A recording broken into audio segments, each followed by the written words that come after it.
Hello, friends, and welcome back to another episode of Kirby Russia. Today we have Vanessa Beeley with us, who definitely has an insider look at what is happening in the sort of Levant, as they call it. Because last time we talked to Vanessa, you were actually moving around Syria. Where are you right now exactly? Could you tell us?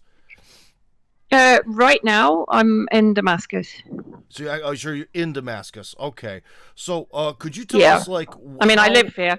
well, yeah, well, no, that I understood. But I do know you move around, and I do know you do a lot of good Yeah, journalism, and you have a really good Telegram channel. What's your Telegram channel called, by the way? So everything related to me. So if it's Substack, Twitter, Telegram, it's just my name, okay, basically, Vanessa Beeley. that's easy, and I'll have it spelled correctly at the bottom of this video. As someone who has their last name Thank you. spelled incorrectly constantly in Russian, I have an appreciation for proper spelling. But anyways, what are some of the developments recently around Syria, especially within Israel and Lebanon, in connection to what's happening in the war in Israel? Oh my goodness, that's the okay. I mean, I yesterday understand you don't people. have all day. Maybe you could break down or pick a chunk of that question Yeah, that's the sure. most interesting for you. Well, I mean, I'll start with what's been happening the last 3 or 4 days here in Syria, which of course is very much connected to the ongoing Israeli genocide in Gaza, but also in the West Bank, that is sort of really very much beneath the radar for most people because it's being very poorly reported on. Mm-hmm. But basically, 2 or 3 days ago, we had a major aggression from the illegal US military base at Al Tanif on the border with Jordan, which is probably the biggest military base, US military base inside Syria, of course, illegally, Uh, occupying 1/3 of Syrian territory from the northeast down to the southeast, and a big chunk of that border with Jordan.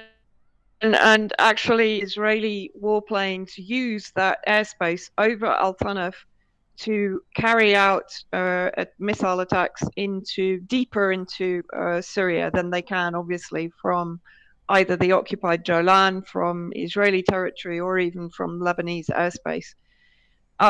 To do that, of course, they have to cross Jordanian airspace, mhm. which is another matter. Well, So I thought they the carried out Jordanian. a. Oh, well, sorry to cut you off, but I thought the Jordanian airspace was Mm, sort of this, sort of ace in the hole for NATO forces because don't they have permission from the Jordanians to be there? In theory. well, yeah, sure. I mean, all of these, what I call normalized countries with the Zionist entity, Mm-hmm. um, give open welcome and invitation to NATO member states, but also they have provided, Jordan in particular, and Saudi Arabia have provided air defense for Israel since October the 7th, particularly combating Yemeni missiles and drones. Hmm. Um, but so 2 or 3 days ago, as I was saying, there was a massive aggression actually by Israel. Originally, everybody thought it was a combined attack by the US and by Israel, but ultimately it was only Israel. More than 60 missiles were fired into the northeast, including into the center of Deir ez-Zor city. Of course, this is an area which is largely occupied by the United States and its Kurdish Contra proxies that are stealing 85% of Syrian oil and agricultural resources from the region, and trading it outside of Syria, which has a massive impact on the ability of the Syrian population to survive, basically. Um, so they targeted a number of areas and destroyed infrastructure, killed a number of Syrian National Defense Forces and Islamic Resistance Iraq forces. One IRGC military advisor was killed in the attack. Now, We one thing then is, had. you just said that this is happening in the Northeast. By the Northeast, do you mean like the Golan Heights or something? No, no, no, no. No. The Golan Heights is in the south. Mm. The, Well, I the, meant the the Northeast from Golan Israel's is, perspective. So you mean from Syria's perspective. So they actually launched yeah, sure. rockets and missiles all the way up to the northeast of Syria. Well, yes, because what they do is come in through the Jordanian airspace, use the Al Tanf airspace, which is the US military base on Syrian territory Uh-huh. on the border with Jordan, which allows them the range to target the northeast, which again is under the US occupation anyway. And so that was really the first attack in the last 2 or 3 days. We then had a failed assassination attempt in the southern Damascus suburbs a couple of days ago at around 5 o'clock in the afternoon, which targeted, I think it was two Hezbollah operatives who managed to evacuate just in time. Two civilians were injured. Hmm. And then 2 days ago at around 5 a.m., I might be losing track of days now because it's pretty much on a, I wouldn't say daily basis, but it's on a very regular basis, this aggression from Israel. We had really a sort of unprecedented attack by Israel, again using Jordanian airspace. So they entered from Jordan into the area around the Al Tanf base. Mm-hmm. Now, it's also worth mentioning that the US has created a 55-mile or a kilometer exclusion zone around the US military base, which Mm-hmm. Syrian and Russian forces are not allowed to violate. And within that space, they are basically training extremist armed groups that do include ISIS. And ISIS has been increasing its attacks, ground attacks, again since October the 7th. But I will come back to that. So the Well, here, planes this kind of one entered thing kind of from begs a Al question. Tanf. Is since Uh, over the last 2 years, mm, obviously the Russian military has been very busy with the war in Ukraine. Has this had like a? Is this all happening because Russia is so distracted that it can't really provide much support anymore to the Syrian Arab army, or would this have been happening irregardless of what the Russians do? um, you mean the Israeli air aggression or the ISIS More, attacks, more so or about the ISIS a attacks, because with combination? the Israeli sort of aggression, there's not much you can do about it other than essentially declaring war against Israel. But I mean, more about sort of the training militants. It seems like the way you're describing things that it's almost like the sort of what to call it, globalist forces are sort of on the advance, and I was wondering if that's connected to Russia being sort of somewhat too occupied or too maybe surrounded to help Bashar al-Assad. No, not really, because Russia is involved on an almost daily basis with air attacks against the ISIS, particularly ISIS positions in the Badia, in the Syrian central desert area, in the areas even surrounding Al Tanf.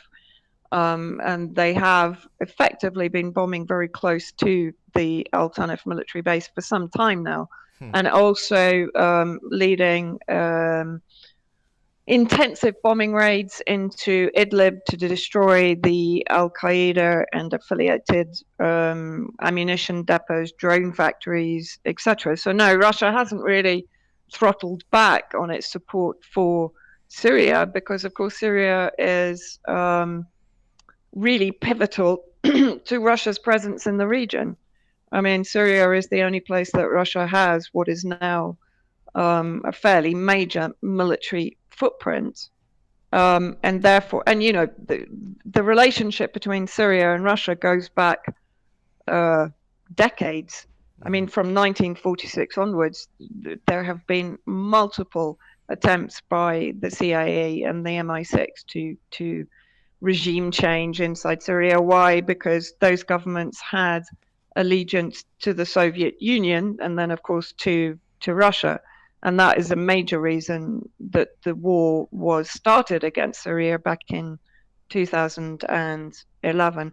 But if I can just finish, because this Israeli attack was actually quite it was quite a major one, and it's an indication of the extent to which they do want to expand the war in conjunction with the terrorist groups inside Syria that they've been supporting since 2011 with weapons and hospital treatment and funding, and that includes ISIS and Al Qaeda.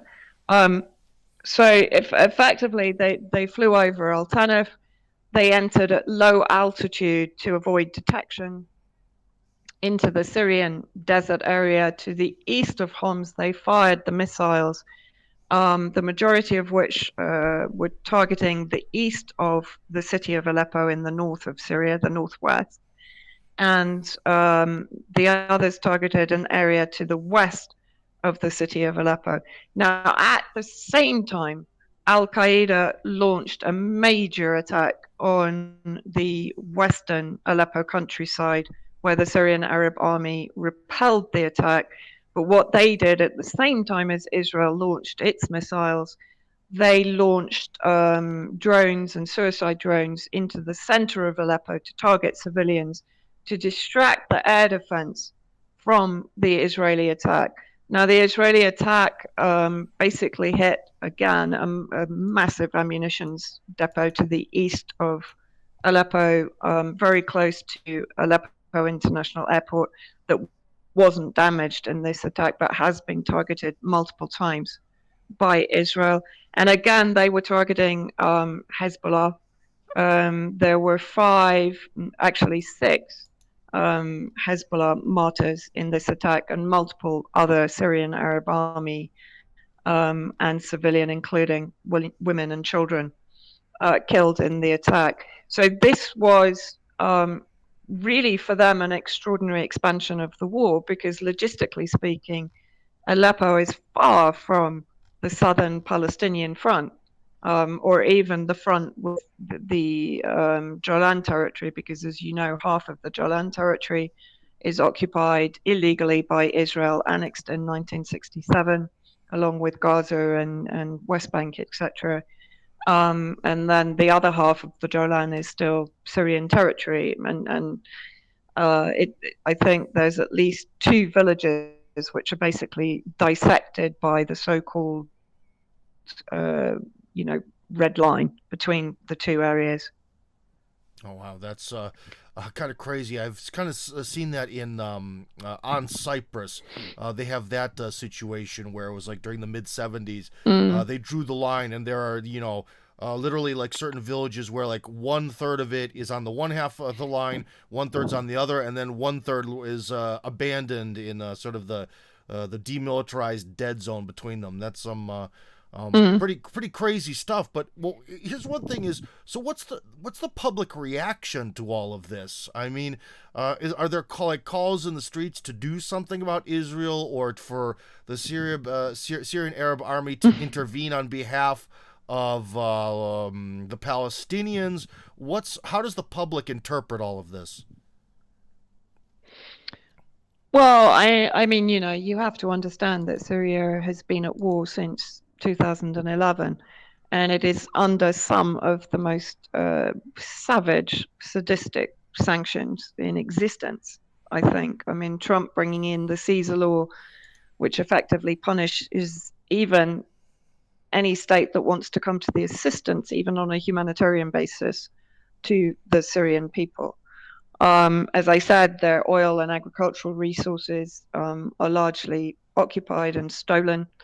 A very meager 15% of their own oil resources actually makes it back into the Syrian market.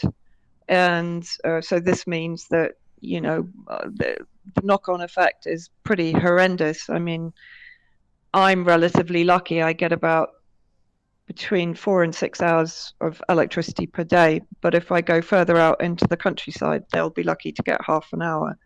It means in the summer that we have severe water shortages. People can't store food because fridges don't work, etc., etc.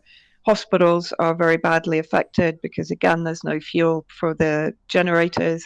they're unable to replace equipment, etc. The usual fairly catastrophic effects of sanctions. But while Iran and Russia are virtually thriving under sanctions, it's because they have control of their own resources. Syria doesn't have control of its resources.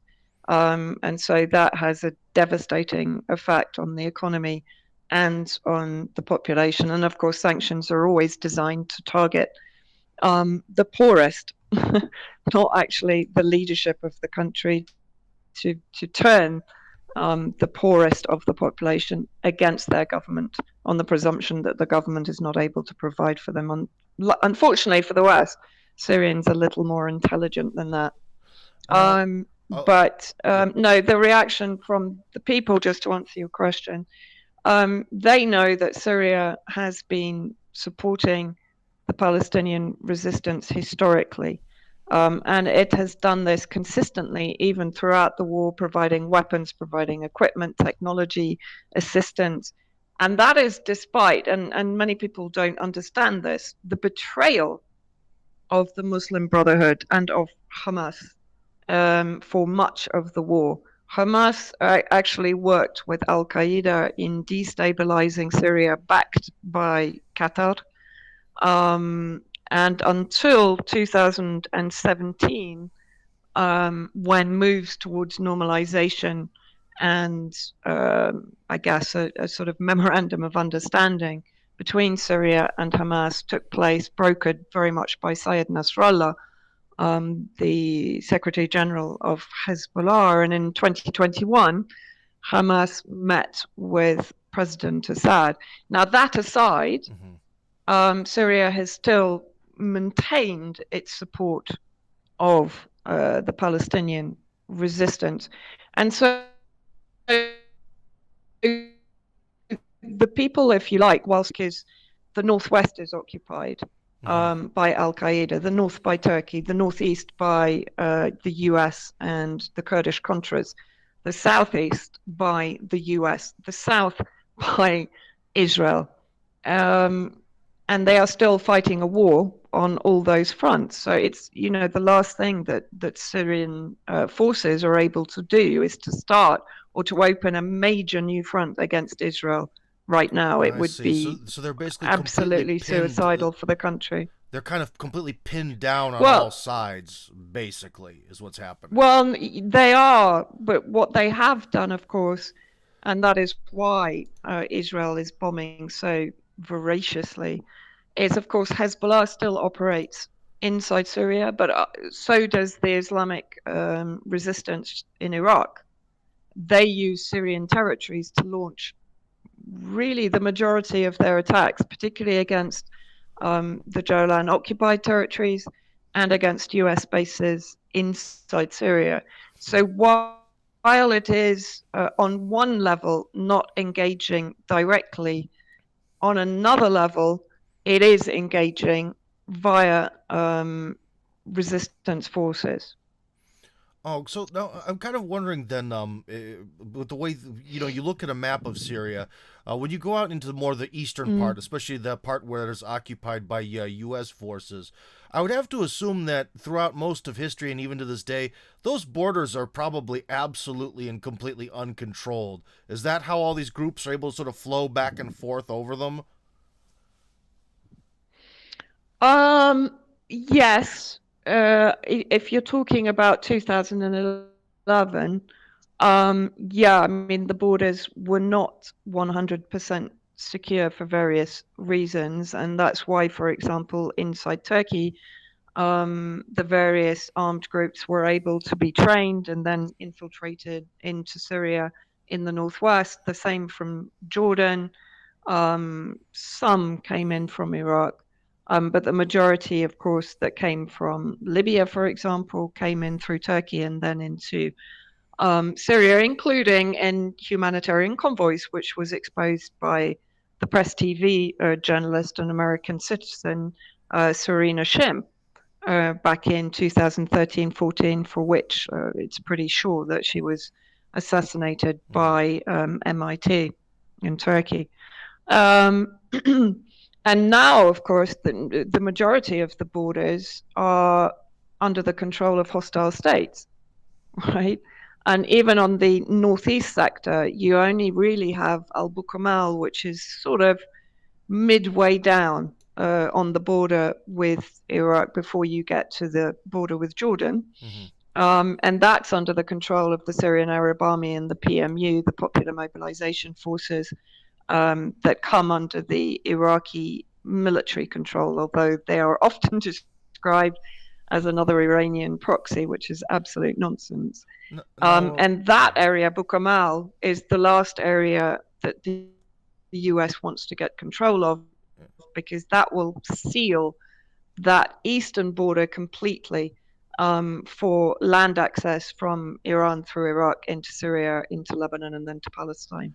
Now, you earlier described that to an extent, a lot of the, let's just say, call them the neighbors of Israel, for the most part, at least passively or somewhat actually support Israel despite their populations maybe not agreeing with that sort of position. Is this a thing where everyone is afraid of the global hegemon, and so people like the Saudi Arabian government or the Jordanian government just kind of have to go along with this in order to survive? Or is there some sort of like deep-seated bribe network, or are the leaderships of those countries pursuing some sort of game of their own? What's the nature of this support? Oh, total self-interest. Look, you have Saudi Arabia that sees itself or wants to position itself as the king of the Middle East, basically. And although it hasn't yet normalized relations with Israel, and it's making noises about the fact that it won't normalize until there is a Palestinian state, which is complete nonsense, because right now, where on earth is a Palestinian state going to be created? But if you look at the Saudi investment in projects like the NEOM project on oh gosh, I've just lost in the northwest of Saudi Arabia, 60 kilometers from Eilat in southern Israel.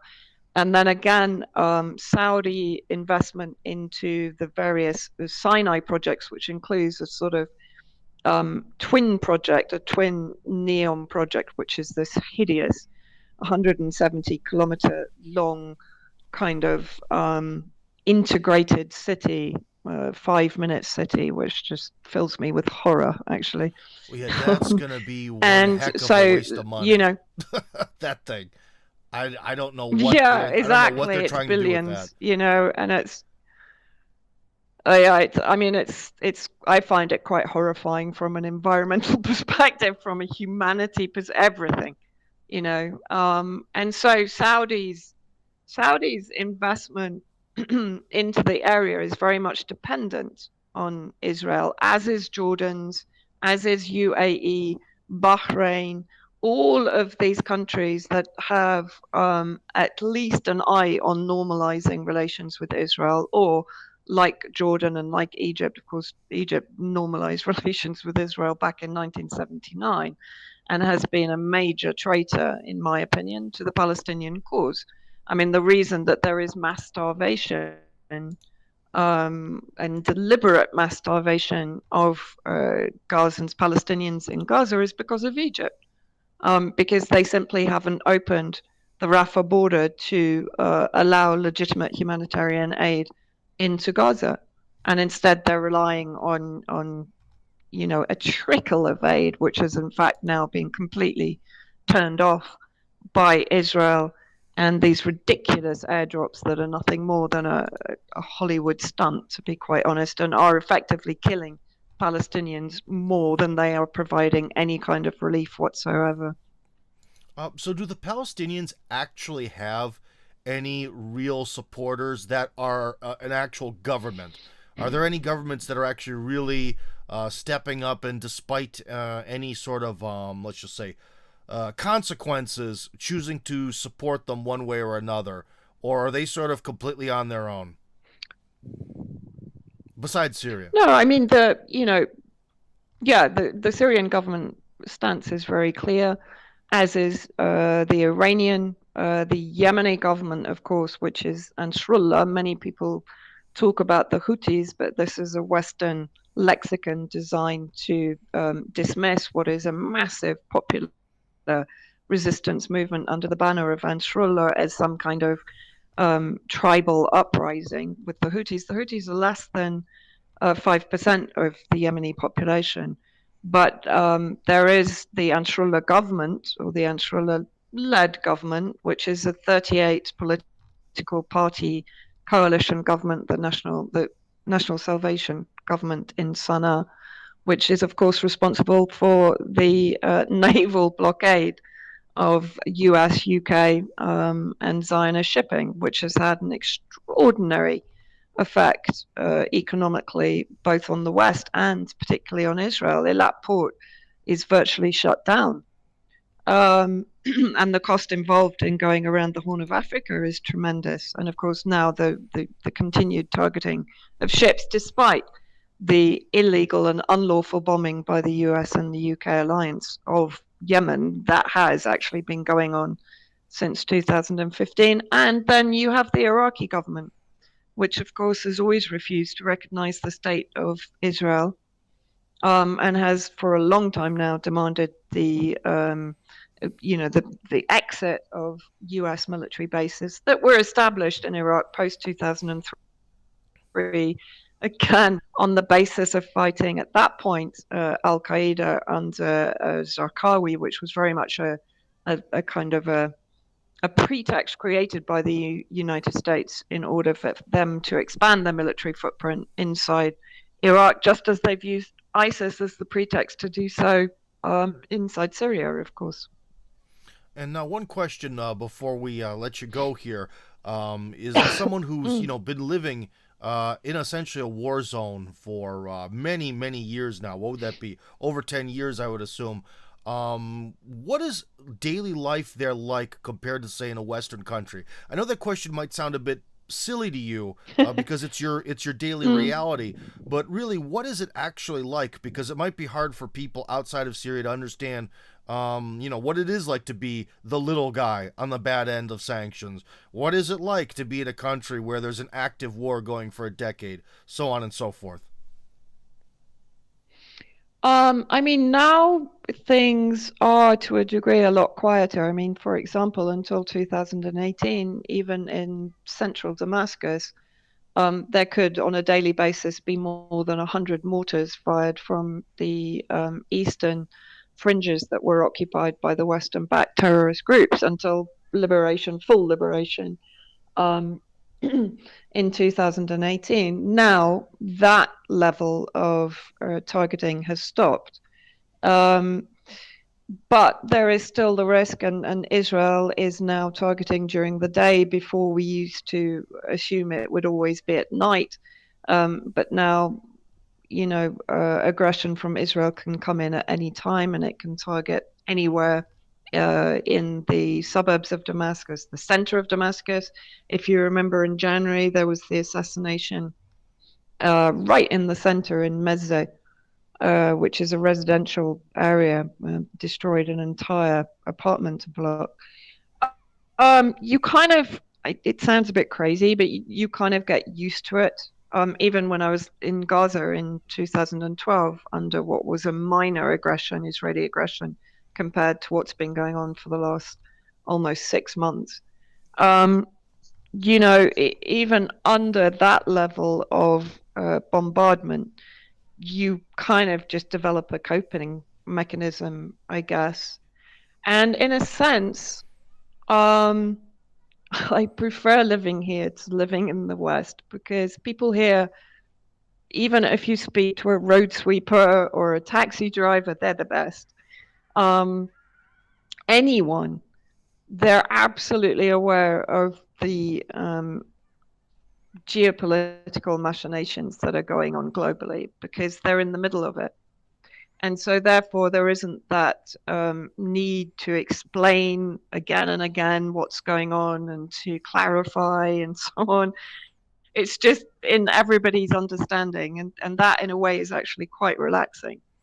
Well, Living under economic sanctions is NATO probably country, how do these taxi drivers and other Mm. people you interact with, how do they treat you? Are they first off maybe surprised to see someone with your appearance and accent? Or do you have a mysterious last name that actually hides the fact that maybe you're a native Arabic speaker or something?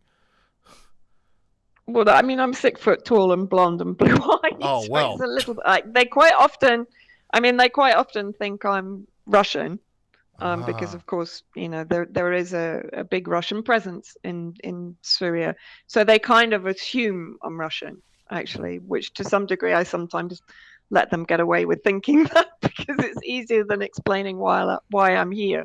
But most people here, when they find out that I'm British and I'm living here, they just ask me why. Like, why do you want what's wrong with you, kind of thing. Why on earth do you want to come and live here with all this um, deprivation and hardship and difficulty and so on? Um, but for all the reasons I described, Syria is way more home for me than Europe or the UK right now. And I'm sure if I asked you the same question, you would probably answer very similarly, because there's a rawness here. There's a kind of, and I'm not talking religious, but there's a conservatism. There's a belief in community and humanity. Even though you're going through hardship, the community will help you. And I don't find that, maybe in small isolated areas, rural areas in the West, but it's something different here. And it's not really, often it's not something tangible, but you just kind of plug in, don't you, when you're in a society that you relate to, that you empathize with, um, and that you, however weird it is, you belong in. Mm. Well, yeah, I can understand that what you're saying about me. Yeah, there's definitely, even in Moscow, like the big city, there's still more sort of Mm. humanness, and although there's definitely a lot of social problems in Russia, and I don't want to ever mask Yeah. that fact. Uh, People are at least still, after 30 years of Western propaganda from every corner of society, people here are just like, no, there's two genders. Like everyone, Yeah, even the exactly. people who are Yeah. liberal in Russia are like, yeah, there's two genders. And like it's stuff like that that really Yep. does make you wanna it's worth some of the sacrifices. So I can Mm. completely understand that. So you can get very attached to a place, especially if you're welcome. So, but anyways, thank you very much for your time. I've already eaten up a lot of your midday here and your limited electricity. So, Vanessa Beeley, I just want to thank you very much, and I'll get all those wonderful social media contacts so people can find out about your work. That'll all be in the description. Do you have any closing words for No, today? no. I mean, I think one thing I would say is that living here, you're close to the resistance. You understand what resistance means. Actually, it's kind of it becomes part of your DNA. And I think when I look at, the rising fascism and totalitarianism that is emerging in the West, I don't want to become didactic over this, but I think people in the West could actually learn so much from how the Middle East has resisted for actually more than a century, um, globalism and capitalism and this US supremacist um, savagery, because it's coming to the West. It's there already, you know. Their own populations are being targeted and are being destroyed from the inside. Well, yeah, And this has so all been I think in there's so much to learn. Yeah, this has all been very much internalized. This isn't like something. Yeah. Perhaps my perception of maybe Victorian England is wrong. Obviously, a lot of people in England worked at some pretty brutal factory environments. But on the one Mm, hand, you could kind of see how the wealth was maybe at least transferred back home to not just the ultra elite, but to maybe the masses. As yeah. I had one opportunity to actually travel around England, and you could see that, yeah, the houses for sort of your more middle class-ish people back then were pretty freaking nice. There was some benefit to this. And now in the 21st Mm, century, there is absolutely no benefit to the common man. The only people who benefit from mm, these sort of imperialist or colonial policies are the absolute tip top. So it's destructive for everyone. It's destructive for the colonized, and ultimately mm, it's destructive for 99% of the quote unquote colonizers. So it's pure madness. yeah. But that's evil. That's an Yep. evil topic for another day, I think. Anyways, Vanessa, Yeah. thank you very much for your Okay, time. Tim. And friends, remember, Tim Kirby Russia Hardcore on Telegram. Subscribe. The algorithm is against us.